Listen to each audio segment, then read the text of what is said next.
1. Backstory. The local water park resort I worked at was geared towards families, so we had an area where kids and their parents would come and do crafts together.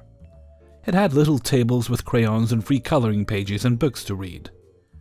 We also offered several paid activities such as ceramics to paint and t-shirts to dye. Let's call it the Kids Club.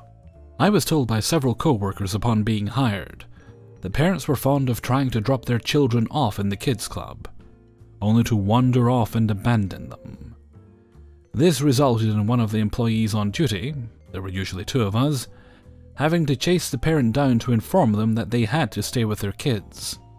Children over the age of 13 were allowed to come in on their own, but only an adult could supervise younger children. This will be relevant later. I was on my game from day one, and families loved me.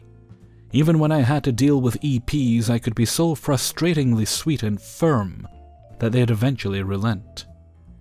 I'm a pretty tall guy, so I assume most parents simply felt they couldn't push me around. This one family came in, a mother, EM, and her probably 5-year-old son, a nice kid, NK. She crouches down and tells him to have fun before making her way to the door. "Excuse me, ma'am. You can't leave your son here. You've got to stay with him." "He's just coloring. He won't be a hassle, and I'll be downstairs at the bar if you need me." And we're delighted to have him. But per company policy, we can't allow children under 13 to be in here by themselves. I apologize. Fine. The mother takes her son and leaves. I think that's the end of it. But then the kid returns, this time with his sister, S, who looks to be about 13 or 14 and isn't entirely happy about the situation. She had a wand in her hand, which was used to play the magic wand game we had all around the resort. I figured her mother must have pulled her away from the game to make her watch her brother. The nice kid excitedly returns to the table where he'd been coloring. I looked to the sister. "Is your mother with you?" "No, she's not. She said I could be in here with him by myself." I'm afraid she misinterpreted. You can be in here without supervision, but if your brother wants to play in here, your mom has to be with him. "I'll go tell her then. Come on, NK." The kid looked pretty sad to be pulled away from his art again, so I went over and grabbed some crayons for him. I held them out with a smile. "Here you go, buddy. Just bring these back when you're done with them. And only use them on paper, okay?" He smiles. "Thank you." Once more, I assume things are done. Even if the kid didn't bring back the crayons, it was fine. They were just crayons, and I had made a kid happy. Oh, how wrong I was. The next day, I'm working the morning shift. I had worked in the afternoon the day before. EM comes in with her son. She balks at seeing me sitting in the room sorting out crayons. "What are you doing here?" Putting on my best service smile. "I work here, ma'am. Are you going to color with your son today? Or would you like to do some of our paid activities?" "Why can't I just leave him here? You've got nothing better to do. You're just messing with the crayons." She smiles, convinced she's bested me. Even if it is company policy, she's right. The kids' club was pretty dead as it was a slow weekday. She hadn't counted on me being experienced with the daycare system. "Ma'am, I cannot do that. Not only is it company policy, but this kids' club is not in any way certified as a daycare. We don't have emergency contact information. We are not trained in CPR, which is regulatory for daycare workers. Nor are we equipped to be qualified as a daycare. This room has one single exit, a clear violation of building code for any basic childcare facility. I am the only one on duty, and while I do have various certifications and a degree, I was hired to be an entertainer, not a daycare worker. If you leave your son here, I will call security because not only would it violate my contract, but you would be participating in willful neglect of your child. We have signs posted that all children must be accompanied by an adult. And I have informed you of this no less than 2 times. Your son is absolutely welcome here, but you must stay with him." She was shocked. I don't know if it was due to the unsettling customer service tone I took with her, or the fact that I was obviously up to date on childcare regulations. Either way, she shut her trap, sat in one of our tiny chairs, and let her son color. Her son and I read stories together too. But I made sure she remained in the room. We weren't a daycare, and I'd be damned if I let her treat us like one. I found out later she tried to complain about me, but seeing as how we had video surveillance that showed her trying to leave her child more than once, the complaint was thrown out and not put on my record. 2. My story takes place about 7 to 8 years ago while I was in college, and worked at an after-school program in summer camp as a counselor for kids ages 6 to 13. The town this particular program was in is relatively affluent, and can lend itself to entitled parents and children. Luckily, we only had a handful of these in the approximately 5 years I worked there. The majority of kids and parents I interacted with during the school year, our normal program, were awesome. I will admit there were some troublemakers, but luckily we had a remedy to relieve some stress when the kids were being especially difficult. Dodgeball. When the kids were being particularly whiny, we would play dodgeball where the counselors would play as well. If a kid was being a pain in the butt, they would end up on the opposite team, and then the counselors could proceed to pelt them with dodgeballs to their heart's content. The kids loved it too because they could talk trash and take shots at the counselors as well. As a note, the dodgeballs were the small, no-sting foam ones, so we weren't actually hurting the kids, we're not monsters. Most parents were thrilled that the counselors were actually playing with the kids, and I can't count how many times a parent would come in to pick up their kid after work and join in on a game whilst in a suit and tie. Unfortunately, for one summer in particular, a new program was instituted at the community centre I worked, for where a STEM, science, technology, engineering, math, class was offered for part of the day, taught by an outside company, and once the class had wrapped up, our summer camp would be responsible for watching the kids for the remainder of the day, until their parents came to pick them up.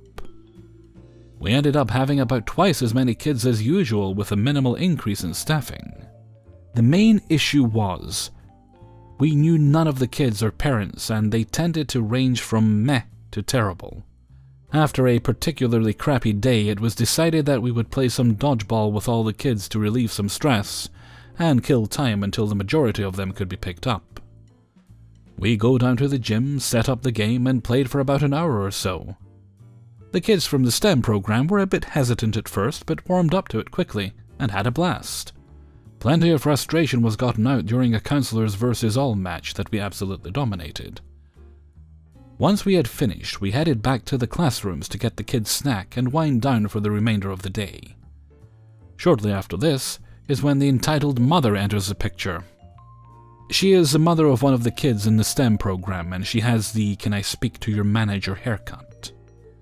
Everything was going fine as the kid is gathering his stuff into his backpack to head home for the night. His mother asks him how his day went, and he tells her how awesome the class was, and then how much fun he had playing dodgeball with the counselors that afternoon. It is at this point EM is triggered. Dodgeball? What do you mean you played dodgeball? The kid starts to shrink a bit at this, and tries to tell his mom how much he enjoyed it, but she is having none of it. She makes a beeline for me as I'm the newest counselor. How dare you play dodgeball?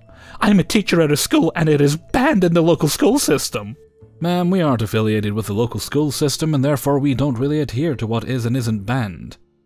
And what is this I hear about the counselors playing with the kids? That's dangerous. Ma'am, the parents love that we actively participate in activities with the kids instead of just sitting around. This is unacceptable. You shouldn't be playing such a dangerous game. I'm spending all this money to send my child to this program, and they should be doing STEM-related things. Where's your boss? I want to speak to them. At this point, I call my boss and explain the situation to her. She comes down from her office and tries to explain the same thing. That dodgeball is one of our kids' favorite games, and having the counselors actively involved is actually a good thing. My boss also tries to explain that the kids enjoy running around and playing after sitting in a class all day. EM is having none of it and proceeds to continue to make a scene for another 15 or 20 minutes, saying that we should ban dodgeball. After getting nowhere with my boss, she heads down to the office of the head of the community center and starts complaining to her about it for another 20 minutes or so. All the while her kid is sitting there moping, it seemed, like this was not the first time something like this had happened to him.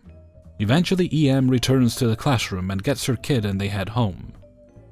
I was hoping that her rant would be the end of it, but unfortunately it was not. The next morning, my boss informs us that the STEM kids are no longer allowed to participate in the games we set up. EM had complained, and boss's boss had given in to her complaints. It was decided the STEM kids would have the option to go to the playground or have quiet time. The kids that were in the normal program could still play dodgeball or whatever games and activities we had planned for the day. The time rolls around when the STEM kids class is over, and they head to our program. All the kids are excited and asking me if we can play dodgeball again, and I tell them that unfortunately they, won't be able to play, and that instead they can either play on the playground or have quiet time in the classroom.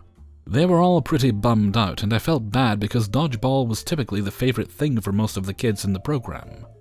Luckily, the STEM classes only lasted for a few weeks per session, and I was happy I didn't have to deal with the EM for much more than a quick hi and bye, which she didn't acknowledge, as she signed her kid out at pickup for the remaining week and a half or so.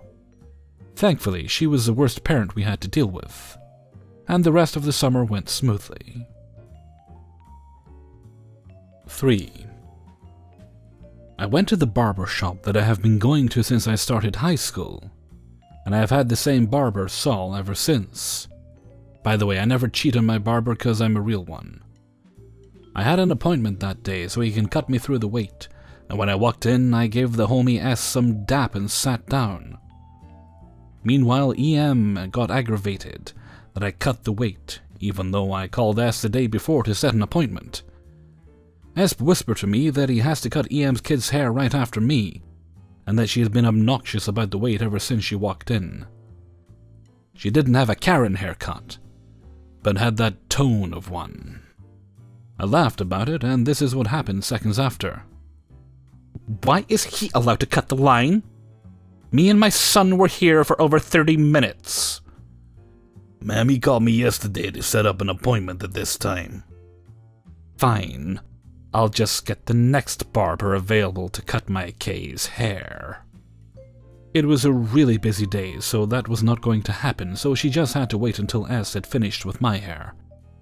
EM knew that going somewhere else will take longer, so she just decided to wait. I usually get an undercut with taper fades, since my hair is long and wavy, with shaping my eyebrows, and it looks really nice. 30 to 35 minutes, I think, passed. My haircut is finished, and I see EM standing up, admiring my hair, with her mouth open. My seat is right next to the waiting area, so she was about 10 feet away. I was in the middle of giving S his $15 for the haircut and eyebrows.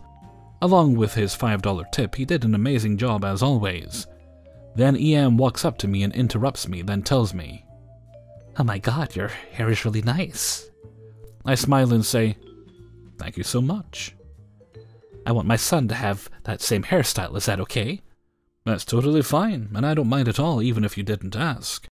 I'm sure that he would be great with it since his hair is similar to mine." EM goes to her kid who is playing on his Switch, and I give S the money along with the usual dap and thank yous. Another employee sweeps the floor quickly and S clears the seat, then calls EM and K. Ma'am. "I'm coming." I'm about to walk out. EM stops me. "Look, Kay, that is the hair you're going to have." "It looks nice." "Young man, you wouldn't mind paying for it, will you?" "Excuse me?" "You know what I said. Come on, tomorrow is his birthday. I let you cut in front of us, plus you recommended your hairstyle. It's the least you could do." In confusion, No thank you, "But I wish your son a happy birthday." I open the door and walk out, and she follows me to my car. "Young man, you are going to pay for his haircut." "Lady, I don't know who you are, and there's no real reason for me to pay for your son's haircut. I wish you the best." I'm a really nice person and wouldn't get mad at people since it won't benefit me in the future, but man, this lady was really something. I get in my car and turn it on, but EM is nowhere to be found. I try to pull out, but I see EM just in time to stop. This woman really hid behind a car and tried to jump in front of my car to accuse me of hitting her. She fakes it to make a scene and starts shrieking like I actually hit her with my car. when it was a few feet away from her the whole time. Help me! This man hit me with his car! Kay runs out panicking. Mom, are you okay? People from next door also ran out, and little did EM know. S was watching the whole thing, plus S knows how nice of a person I am, so I knew that he would be on my side if she calls the police. There was no security cameras, so witnesses is all you could rely on. The windows to the barber shop were tinted, so I didn't know that S or anyone was watching what happened. S walks out and says, "Ma'am, I've been watching the whole thing. If you continue trying to frame him, I will have to call the police and show them the security footage. Plus, this young man is really nice, but he will press charges on you for false accusations and insurance fraud." which was a bluff to get her to stop. EM turns pale, gets back up and moves away, giving me room to pull out. "I am still willing to cut your son's hair. And forget this happened, but after that, you are not allowed to return here again." S turns to everyone that came outside. "Sorry about what happened. You can go back inside." EM was quiet and in utter defeat, so she decided to comply since it was about 5 p.m. and other barber shops would be close to closing. I was in such relief and was quiet as well because I was on the brink of exploding and I just wanted to get home. I rolled down my window to thank S and drove home. He texted me later on to check on me and told me he still cut her son's hair and that she isn't allowed there ever again. I never saw EM again ever since. But it was a hell of a story about a crazy woman to tell the other barbers who weren't there, while I went to get a haircut the next time. Since some have been asking, luckily before the whole thing happened I managed to park right in front of the building right after someone left, so S saw the whole thing clear as day. From what S told me, the next time I went to get another cut, she scuffed herself a tiny bit on the concrete to make it believable, and that I hit her when she faked it. I know, she is one crazy bitch. 4. A bit of backstory. I live and work in the southeast USA. I work from home but deliver pizza on the weekends as a bit of extra income. I'm also an avid music listener and anime watcher, so I'm always listening to music on my deliveries. This happened around a year ago when I was 22. EM equals entitled mom, T equals teen, M equals manager, and myself equals me. So I walk into work, clock in, get my bank from my manager, and see a delivery is up. I clock it out, put on my car topper, and away we go. I get to the customer's house, and since I can pull in the driveway and their front door is close, I decide to leave my truck running. I get their food out, check the order, and see they are paying in cash. Now I don't have my music on too loud, enough to hear but not blaring. I knock on the door and EM answers. "Hi, how are you today? Your total is $24.78, not the exact amount, but the total was somewhere around there, as they had ordered several different items." EM hands me a $50 bill. "I'm sorry ma'am, we don't accept anything over a $20 bill. "What? I'm paying you. Why does it matter what I give you?" Note for anyone that hasn't had a job like this, robberies unfortunately aren't that uncommon, so as a precaution, a lot of delivery places only give their drivers $20 in change.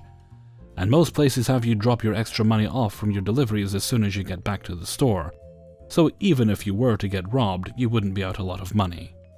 I calmly explain this, and she looks annoyed, but then she just says to wait while she goes back inside. So I decide to pull out my phone to check my notifications, and when I put it away, I see her kid standing in front of me. For reference, when I say he's a teen, I think he was about 14 or 15. "Hey, are you playing that music?"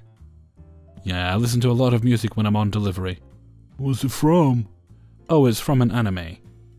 He says he's in a band, and we go back and forth, then the track ends and switches to a new one. Around this time, the EM comes back, and I handle the money and give her the change. No tip. RIP. I'm about to leave when the teen asks what the song name is, cause he wants to listen to it, and the series it's from.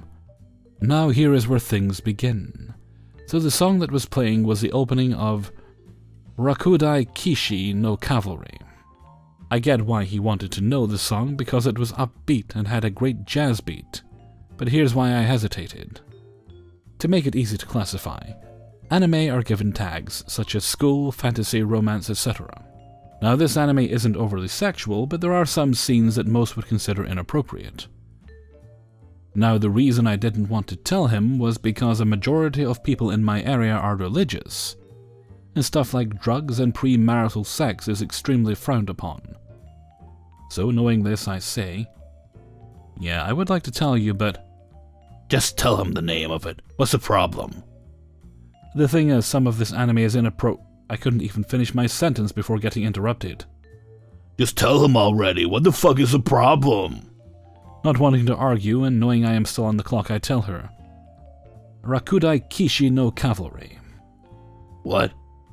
Repeat above. Why can't you speak English?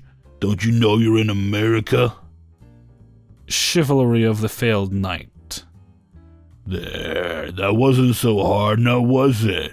And they both go back into the house and slam the door.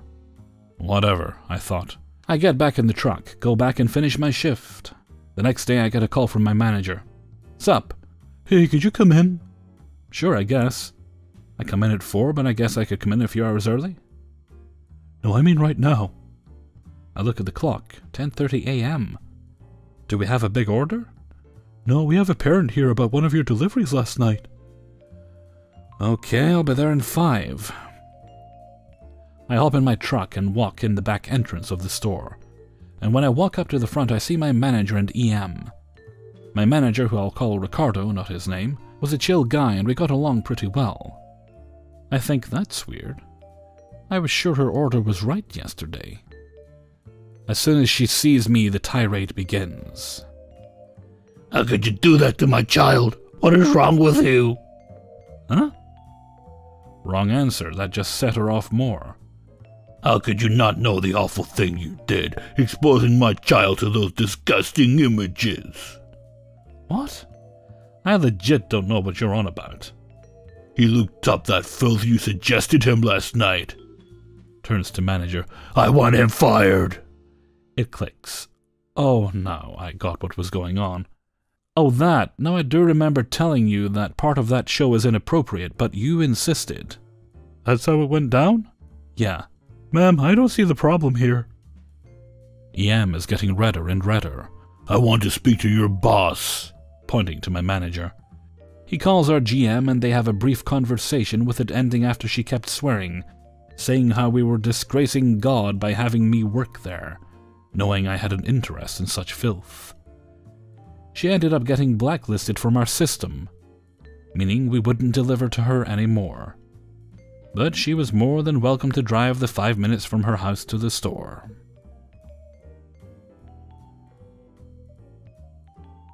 Five. I live in a seaside resort just next to the beach, and at the time my grandfather, father of my father, lived in the same town. He was old and started to become less and less independent, so we often went to his house to clean it or have lunch with him. My uncle also came during the weekends, although he did not live there. He had to drive about 1 hour. That uncle is my father's older brother, and he has 3 children that are all older than me. I'm currently 18, and the youngest is 31 or 32. Because he cheated on his wife with a 20-year-old girl, his sons refused to see him for more than 10 years, and were at that time just starting to reconnect with him. Now let's start with the main story. EM entitled Mother, my cousin's wife. C, cousin, me. Yeah. M, my mother. D, my father. My first and last encounter with EM happened during the spring of 2016. Now, at that time I was in high school, and because I had to take the bus at 6:50 a.m. every day, only to come back at around 6:30 p.m., and still having to study and do my homework, I was often tired during the weekend and tried to sleep a lot to be ready for the next. So I was still asleep in my room. It was about 9 a.m. when I heard someone telling me to get up and open my door. I was not really awake and did not recognize the voice of the person talking to me, but I still decided to get up and open the door to my room. That's when I came face to face with an absolute unit of a Karen. She had everything: the haircut, the look on her face, a baby in her arms and another small child next to her, and an annoying voice.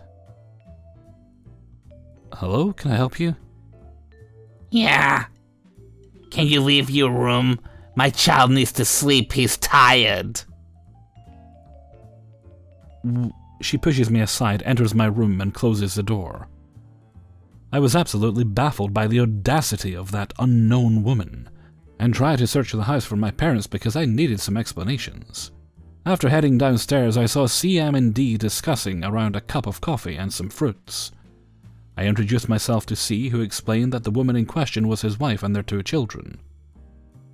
I was mildly annoyed because politeness didn't seem to be their forte, but why not, after all? Now, you might have noticed that they came really early in the morning, which is, at least in my country, really strange. When EM came downstairs after putting her baby to sleep, in my room, I asked him why they came at such an odd hour. Oh, because you have a beautiful house next to the sea and we plan to go to the beach after eating here. He asks, eating where? Well, here. You did not see your nephew for more than 10 years, you can at least cook something for his family. I saw my mother trying her hardest not to slap EM across the room and C looking incredibly uncomfortable. Oh, also, could you take care of the baby when we're going to the beach? Oh yeah, about that. I understand that having a baby is difficult and all, but it was kind of rude to wake me up like that. I did not even have time to go take my stuff. I think I'll go take it now. Don't. You'll wake up my little angel, and when he wakes up, he takes too long to fall asleep again. Also, you are a child, so you should listen to what an adult tells you, and going outside is way better for you than sleeping or playing stupid computer games anyway. I was 16 at the time, so not exactly a child, but, well... I looked at my parents with a please kick her out look on my face, while C hasn't talked for like 10 minutes and is staring at the floor. Then I got a great idea. Oh yeah, about that, I just remembered that I had a tennis lesson today. And after I'm going to play with some friends, thanks for waking me up. I'll take a shower and leave. I winked at my parents. My father understood while my mother did not seem to get it. Yeah, I'll come with you and hang out with the parents at the tennis club. My buddies are there for training. We'll head out to the pub when they're done. Well then, we should get going, shouldn't we? My dad looked at my mom, who was still confused, and motioned to her to come with us. She still did not get it, and decided to stay here. We left the house and spent the day in the closest town, coming back only after EM and C left, and proceeded to explain the trick to my mother, who had to stay with EM for the whole... Hey everybody, Hellfreezer here, and thank you very much for listening to The Impractical Proudness of Parents, number 2. Or iPop, or the iPop, something like that. Anyway, I was super pleased with how well the last one did, so here's number 2. And if they keep doing well, I'll continue to do them. They're doing about as well as the Neckbeard videos are, actually, which was very good to see, because Neckbeard videos are actually the best performer on the channel at the moment. Well, hopefully I'm having a nice relaxing weekend as you hear this. That's the plan. I did start watching Season 3 of Daredevil. I did finish Umbrella Academy eventually. And I'm maybe start Season 3 of Daredevil. I watched a little bit of the first episode, but I'm not sure if I'm in the mood for it. Really got to be in the mood for that sort of thing. And we'll see how it goes. Hopefully just vegetate on the sofa and watch some films, even if it's just some old films. Maybe some old black and white ones, or some of the old Hammer horrors, if I can find somewhere that has some. You know what, I was actually thinking the other night. It's not a Hammer film, but it'd be like the... it'd be like the comedy equivalent, I guess, in a way. It's called Carry On Screaming, and if you've never seen it, I thoroughly recommend it. It's a very British film made by most of the Carry On crew. I think there's a couple of people that aren't in it, but it's a really wonderful and really funny film. One of Kenneth Williams at his best, actually, I think, in it. Okay, and with that, I'm going to head off for now. So until next time, thank you very much for listening, and take very good care of yourself.